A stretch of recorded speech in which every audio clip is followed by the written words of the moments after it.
Imagine staying in a marriage where your husband tells you that he never loved you, yet refuses to leave because his religion says he can't, no matter how broken the relationship is. That is exactly what Cody Brown reveals in this episode, and we're going to break down how polygamy, faith, and control collide in a way that leaves everyone hurting. And it's not just about the wives. Mary's literally asking for a spiritual release. Janelle's torn between her beliefs and her reality. Christine's letting go of it all. Both her faith, what used to be her family, and Robin seems to just not be able to let anything go. And Cody, well, he's completely checked out of the faith, but still holding on to the control that he wished he had. So let's get into the drama, or should we say dumpster fire, that is Episode 2. Hey everyone, welcome back. My name is Sam. And I'm Melissa. I was raised in a family with 4 moms and 35 kids. We were members of the FLDS Church, which is a polygamous community run by their prophet Warren Jeffs, who is now serving a life sentence in prison. I was raised mainstream LDS in Utah. Sam and I have been married for 10 years and have 2 awesome kiddos. Yes, we do. And we quickly want to remind everyone that we have a goal of reaching 100,000 subscribers by the end of the year. So if you haven't already, please don't forget to like and subscribe. Going into episode 2, it is very clear that the storyline is mostly about Janelle this time. The first episode was about Christine. The second one is about Janelle and pretty much her just being over it all. She seems to be kind of over Flagstaff while she still thinks it's beautiful. She's just kind of over being so close, having to deal with Coyote Pass issues and whether or not they're going to be paying off the property. She hasn't talked to Cody in forever, and if she has to, they text. And she is looking for ways to be closer to grandbabies, to be closer to support system. It is really just, I think we should just put in big, bold letters like Janelle is over it. Yeah.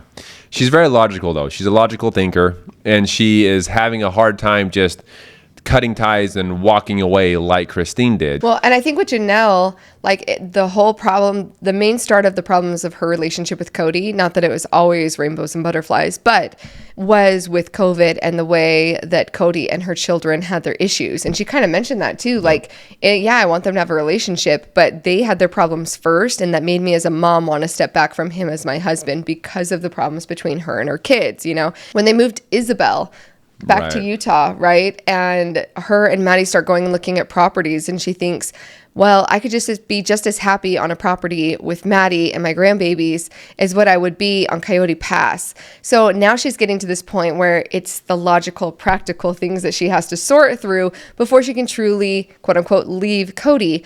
Although she even mentioned that she is frustrated at Christine. Christine is like, I'm an empowered woman. Divorce is the best thing ever. Everybody should do it that's not happy. And Janelle's like, I don't need to be divorced from him because I just don't talk to him. And that's enough for her. And they're not legally married. However, it was interesting that she mentioned specifically that she still believes in the faith. So where Christine has let go of her faith and she basically says, I don't believe in the authority that married me to Cody anyway, so I don't need any authority to let go of that marriage. Instead, Janelle is saying, well, I still believe in the faith. I'm fine with plural marriage. She'd even be fine getting into another plural relationship after this.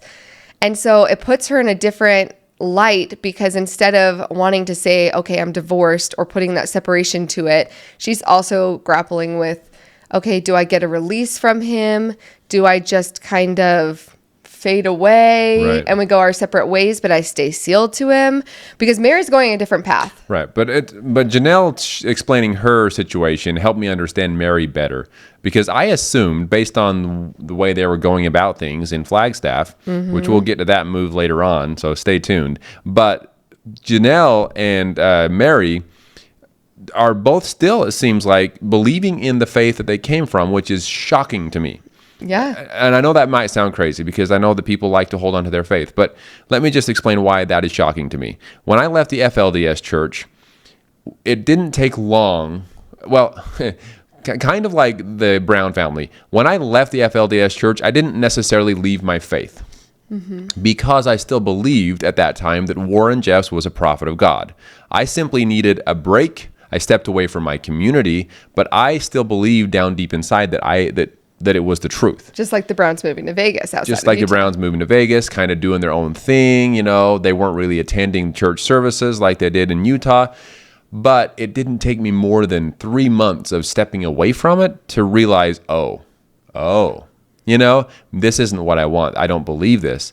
And so it's surprising to me that they have held on to it for so long, even after going through what they've been through within the family and not attending the church services, not really being a part of the community for so many years. Well, and Mary proves her faith in the fact that she tells Cody she's going to go get a spiritual release from their sealing and get out of the covenant they made, because in her mind she said, I don't want something to happen and we die and I'm stuck with him in the eternities. Like, I don't want anything to do with him. So she obviously still believes. She's getting permission. The way Cody handled it was just so Cody. And frustrating, right? Because basically he said, I don't want to deal with the BS that is the AUB. I'm not going to disparage them or talk badly about them. I just don't want to deal with them at all. But if that's what Mary needs to do, and basically says, I just want to be done with her. I just want Mary to go away because it took her so long to figure out what she should have already known. He said that. He said, I can't believe it took her so long, or I'm grateful she's finally coming to terms with the fact that we are not a couple. And if she wants a release, hopefully that will help her go away. Yeah. Oh my gosh. It's so Cody. And he goes into, Cody's been saying in the last couple seasons how he never loved any of the women. He never loved any of them. And this episode shows like flashbacks to when they first got married. And Cody kind of sheds some light and talks about the beginning of their marriage, because obviously Mary has said over and over, well, then why did you marry me? Like, she was the first wife. It's not like she was a plural wife that had some type of pressure to get into a polygamous relationship or a plural marriage, right? So why would you marry someone that you absolutely didn't love? Which was shocking. He talks about how young they were when they got married and how quickly they got married, and the fact that they didn't know each other, which is something that is so common. I mean, in the FLDS, they have arranged marriages, so they don't get to know each other at all. Yep. They're not even expected to know or love or like each other when they get married. But in Mormonism in general, marriages happen so fast for a whole bunch of reasons. And Sam and I are an example of this, but we look back and we think, wow, we're lucky. We lucked out because we hear a lot of stories. And don't get me wrong, we know of other happy couples that got married really quickly as well. How long did we, after starting to date? Our first date to when we got engaged was 6 weeks, and we got married 3 months later. So like we had all this time. We had all this time to get to know each other. But we look back and we're like, oh my gosh, I'm so glad that the parts that we showed each other when we were dating was enough to be able to like have us work out still 10 years later. And because of the belief that we had at the time, it wasn't like we were living together for those 3 months, getting to know each other, what it would be like, waking up in the morning together and going to bed Mormon at night. Kids. But yeah, because we were determined to get married in the temple at the time. We felt that was the best thing for our lives. And so we wanted to get married in the temple. And that meant to be, what's the word they would use? Pure and clean. Pure and clean. Chaste. Basically having no sexual relationship at all before marriage.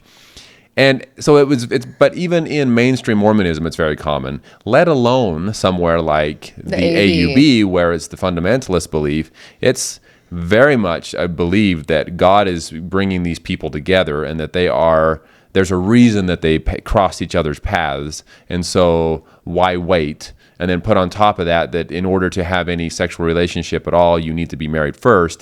Things just happen quickly. The thing that frustrates me, though, about Cody so much is you can get married quickly and still admit that you loved that person, right?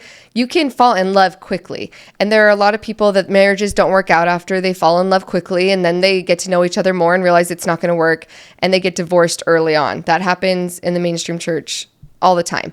But to try to say that because it didn't work out or because they were different than who you thought they were when you were married meant that you never loved them is just absurd to me, and so frustrating and so invalidating to Mary. And I think it's just so rude to try to be like, oh, well, I didn't love you. No, it's okay to say, as I got to know you better, our personalities kind of clashed, and that was really, really hard on our marriage. Okay, say that. But, oh, I never even loved you. Okay, then why did you marry her? And then drag her along for so many years trying to, Yeah, it's so frustrating. And then he said in this episode that Mary brought a lot of baggage that he wasn't aware of when they first got married, and that there was this, that, and the other. Cody strikes me as the personality that, he can put on a show. He can put on a show for whatever situation he's in. whatever personality you want to call that. But, it's like he showed up to this marriage and maybe Mary's true colors started showing quicker than his. Maybe he lost his baggage at the airport, but then found it a week later and then just dumped it all on her.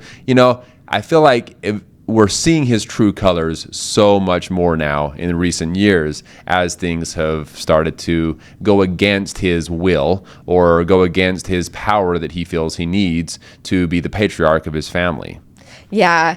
And one thing that he emphasized a lot is that in the AUB, the men can't request a divorce. Which is interesting. Yeah. Yeah. And if somebody out there knows more about the AUB and knows in particular, leave in the comments whether or not that's true. In the mainstream LDS church, the guy or the girl can request divorce. They can request their sealing to be annulled. All of that is very mutual on both sides. In the FLDS, did you ever hear of people requesting divorce? So in the FLDS, it took a lot, it was because your spouse was given to you by the prophet of the church or whatever, then you would not really have any say in the matter. Now, if things got really bad and one of the spouses were going frequently to the prophet of the church and saying, hey, this is awful, I need out of this or something, there were instances where they found it necessary to separate them. But once again, getting separated within a church, within a polygamous church, doesn't necessarily mean a divorce. It just simply means that the church leaders say, yeah, it's okay, you don't have to be married anymore. And the seal that ties you together for all of eternity is now broken. You will not be hanging out together in heaven. Yeah. And Cody tries to play the victim mentality a lot in this episode, and he did in the first episode too. Oh, I have FOMO. People are doing things against me on purpose. With how many times he talks about the fact that he was never attracted to Christine. He never loved Christine. He is awfully heartbroken and devastated. And it really it would have to come down to his ego, right? His ego and his pride of not having the plural family work out with the imagery that he wanted it to, right? Exactly. And at one point, I think he even gets emotional in this episode, and he's like, and I shouldn't mock him. I believe that his emotions are real when he says the image that he had and everything that he had been trying to work towards. Tough, for sure. Was broken. And I do believe that he's sincerely sad about that. But I don't think he's sad because he loved these women and he wished that his wives would stay. I think it is showing in his mind that he's a failure and he's a proud man that doesn't want to have failed at something. He had in his mind how it was supposed to look, what he was supposed to do, and he failed at it. He failed at it as a husband. It's perfectly okay for him to not want anything to do with his first wife, Mary, and keep her around. It's perfectly okay as long as he's the one pulling the strings and that things are going his way. But the second one of his wives turn around and give him a little bit of his own medicine of, hey, you know what? I'm pulling the strings now. I'm going to make a decision. Then all of a sudden, poor me. Oh no, they're going against me. Yeah. Sorry, I don't. It's not that I'm trying to just say negative things about somebody or Cody in this instance, but it's just, you have to point out that it's a two-way street here. If you're going to do this to one of your wives, but then one of them do something similar to you, all of a sudden the whole world breaks apart and falls apart. Why is it okay for you to be doing that for a decade to one of your wives? Mary mentions that specifically. She said the way that he's mad that Janelle's not reaching out and is just kind of ghosting him and not communicating. She's like, Mary was laughing out loud, being like, that is so interesting because that's exactly what you did to me. You are being treated by Janelle the same way that you treated me, and now you don't like being on the other side of it. And he's playing the victim card, and he even at one point said, I'm so angry over how I've been treated. Like my Cody voice, over how I've been treated. And so then there's this one moment where he's upset and you almost start feeling well, I didn't feel like he should be treated any differently. But I'm okay, I can understand that would be hard to not have your image. And then he follows it with this, and you're just reminded once again why we can't be on Cody's side. You almost put yourself in his shoes, and then he says something else. And then he said, they all kicked me out. I wasn't going to leave them, no matter how much I didn't love them. You got to freaking be kidding me. Is he hearing the words that are coming out of his mouth? oh man, it's just it's crazy to me. It's hard to watch because like you want, at least we love to try to understand people, where they're coming from, give them the benefit of the doubt. We try so hard to understand the other side and each individual's story. But man, some of the things that are said by Kody, we just have a hard time trying to understand what he's trying to get at here. And I know he has this thing where I think he said, "Hey, it was my club and they kicked me out," right? Yeah. And so I know he has this FOMO thing, which, by the way, the only other one that I know that has as much FOMO as Cody Brown is our cat Bootsy. We'll put a picture of him up here. He does not like to be left out. In fact, as we film right now, he's sitting a few feet away from us, just like, just let me be involved. I want to be involved. Anyway, so it's just hard to put ourselves in his shoes. Yeah, but then to say, no matter how much I didn't love them, I wasn't going to leave them. And to act like that is supposed to be enough in a marriage is absolutely infuriating. Yep. It is so infuriating. It's like, okay, so in this grand picture, Kody, because I almost had a moment of weakness and sympathy for him. In this grand picture that is pride and ego built of this perfect plural family that he's going to plaster all over the television and in seasons of Sister Wives for the whole world to see how beautiful and happy and perfect they are.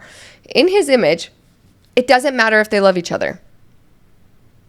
And then they can be miserable. All that matters is that they stay and they look the part so that he can have the plural family that he committed to, whether he believed it was going to get him to heaven or whether he believes it's going to get him views on his TV show. I'm not sure which. At this point, since his faith is pretty much gone, it's got to be for the TV show. But the fact that he even states that what, is he supposed to get an award for that? That I'm going to stay even when I'm in a loveless marriage. Even if I don't love you, I wasn't going to leave you. Therefore, you're the bad guy, which we've seen for seasons and seasons and seasons on end with Mary. We're like, he's just trying to like do awful things over and over and over to push them away so that they will leave. Right. So that when they do leave, he can act like he's the victim. Yeah. Like he's all proud about, I'm never going to be the one to leave. But in the next breath, he says, I wasn't allowed to ever leave because of the faith. I couldn't actually request a divorce. Yeah. So there's no nobility in what he did either that way. If there even was any, which there isn't. Yeah. It's so frustrating. Anyway, it's just a lot going on there. So. And then when he talks about the patriarchy, right? Because then he's like, it shows the clip from last season when he's like, I need everyone to just agree back to the patriarchy. So he goes from this like, I wasn't going to leave. I have this perfect image. I'm so angry at the way I've been treated. But you all need to follow patriarchy. And Janelle specifically said in this episode, if I had known that it was going to be like that when he said it, like when we got married, I wouldn't have married him because that was never what they agreed to. Right. So this is something that got my wheels turning when Janelle said those words, because in the FLDS church, a fundamentalist, Mormon fundamentalist church, which I know that there are a lot of similarities between, and I'm not trying to paint anything in a negative light because I know people hate it when I compare other churches to the FLDS, but I know that doctrinally, especially, there are a lot of similarities between the AUB and the FLDS church. That being said, I know that Janelle was a convert to the church, so maybe she didn't. Mainstream LDS. Yeah, so maybe she didn't understand fundamentalism as well as some of the other women did, because I haven't heard Christine or Mary say that they didn't know what they were getting into as far as that goes.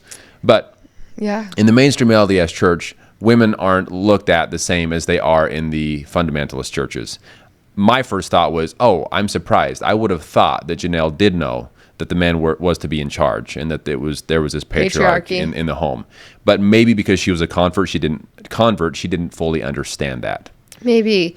Yeah, who knows? I mean, at the end of the day, it's all, I'm going to be the head, and all he cares about is loyalty, loyalty, loyalty, which is the only thing that he can keep saying about Robin, right? Obviously, it's very clear that he loves Robin. She's the only one left.